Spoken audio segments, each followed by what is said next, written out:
Siku ya leo ningetaka kuongea kuhusu ujazo wa Roho Mtakatifu. Maana tunapopokea nguvu za Roho Mtakatifu, kuna nguvu ambayo inatuwezesha kuendelea. Unajua, wakati Yesu alipokuwa na mitume, alijua ya kwamba hawawezi wakaweza safari bila Roho Mtakatifu. Kwa hivyo maisha ya mwanadamu katika kiroho, kama hauna Roho Mtakatifu wa Mungu, hauwezi ukaweza kuistahimili majaribu.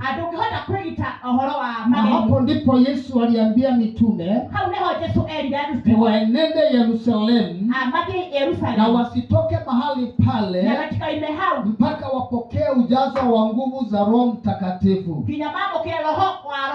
Maana alijua kwamba kuna majaribu mwanadamu hupatana naye, naye Roho Mtakatifu ndiye husaidia mtu wakati au katika changamoto. Maana anakuja na anamtia nguvu. Wakati neno lilikuwa linaendelea kuhusu Daudi, maana Daudi alikuwa na Roho Mtakatifu, wakati alipitia katika changamoto, alisema nilimngoja Bwana, naye Bwana akaja akanikomboa. Maana alikuwa na Roho Mtakatifu. Kanisa la Bwana tukiwa na Roho Mtakatifu atatuwezesha katika mambo magumu. Roho Mtakatifu ndiye anatuombeanga mbele za Mungu. Roho wa Mungu ndiye anatuongozanga. Kwa hivyo ni vizuri tutamani Roho wa Mungu ndani yetu. Neno linasema katika Luka mtakatifu,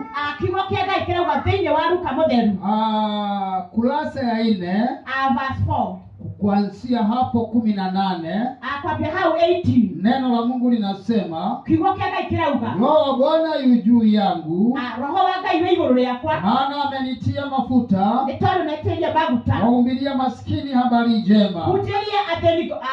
Amenituma kuwatangazia wafungwa kufunguliwa kwao, na vipofu kupata kuona tena, kuwasha huru waliosetwa, na kutangaza mwaka wa Bwana uliokubaliwa. Bwana asifiwe.